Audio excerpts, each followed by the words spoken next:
ஒரு மனிதன் எப்படி இருக்க வேண்டும் அப்படின்னு ஒரு ஆசிரியர்கிட்ட மாணவன் கேட்கிறான். ஆசிரியர் சொல்றார், ஒரு மனிதன் கண்ணாடியை போல இருக்க வேண்டும். ஏன் கண்ணாடியை போல இருக்க வேண்டும்?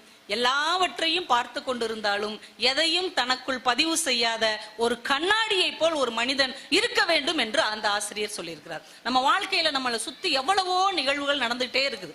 ஆனா அது எல்லாத்தையும் நமக்குள்ள பதிஞ்சிடக்கூடாது. எது நல்லது எது கெட்டது என்பதை பிரித்து பார்த்து பதிவு செய்யக்கூடிய ஒரு புத்திசாலித்தனத்தோட நாம வாழ வேண்டும். கண்ணாடிக்கு முன் பார்க்கும்போது நமக்கும் 4 கைகள் இருக்கிறது. எவ்வளவு பெரிய தன்னம்பிக்கையான வார்த்தை.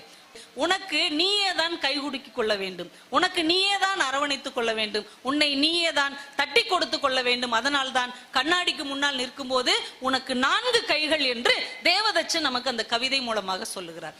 ஒரு சாதாரண விஷயம் நமக்கு எவ்வளவு விஷயங்களை கற்றுக் கொடுக்கிறது. கண்ணாடி நம்ம டெய்லி பாக்குறது தான், ஆனா அது நமக்கு 3 பாடங்களை கற்றுக் கொடுத்திருக்கிறது. ஆனா என்னைக்காவது நம்ம அந்த கண்ணாடிக்கு முன்னாடி அதை உணர்ந்திருக்கிறோமா? முதல் பாடம் கண்ணாடி நமக்கு கற்றுக் கொடுக்கிற பாடம் என்ன தெரியுமா?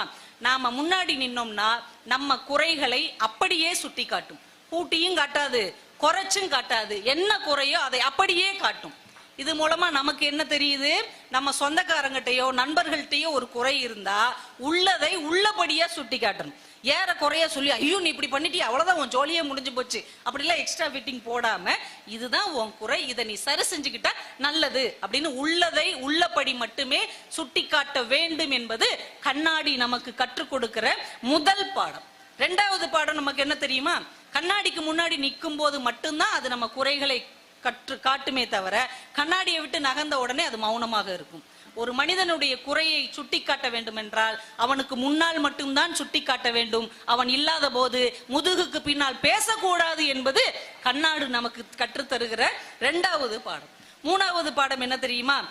கண்ணாடி குறைகளை நமக்கு சொல்லும் போது யாராவது கல்லெடுத்து கண்ணாடி மேல எரிஞ்சிருக்கிறோமா?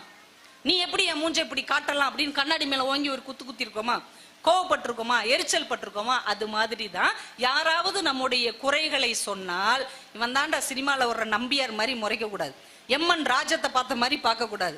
நம்ம கிட்ட அந்த குறை இருந்தால் அந்த குறையை சரி செய்து கொள்ள வேண்டுமே தவிர குறை சொன்னவர்களை எதிரிகளாக மாற்றி வெறுக்க கூடாது. கண்ணாடியை போல இயல்பாக இருக்க வேண்டும் என்பது கண்ணாடி நமக்கு கற்றுத்தருகிற 3 முக்கியமான பாடங்கள் என்பதை ஒரு கவிதை படிக்கும் போது நமக்கு இத்தனை சிந்தனைகள் விரிகிறது. இது நல்லா இருந்தா நீங்க கைத்தட்டலாம், இல்லைன்னா விட்டுறலாம்.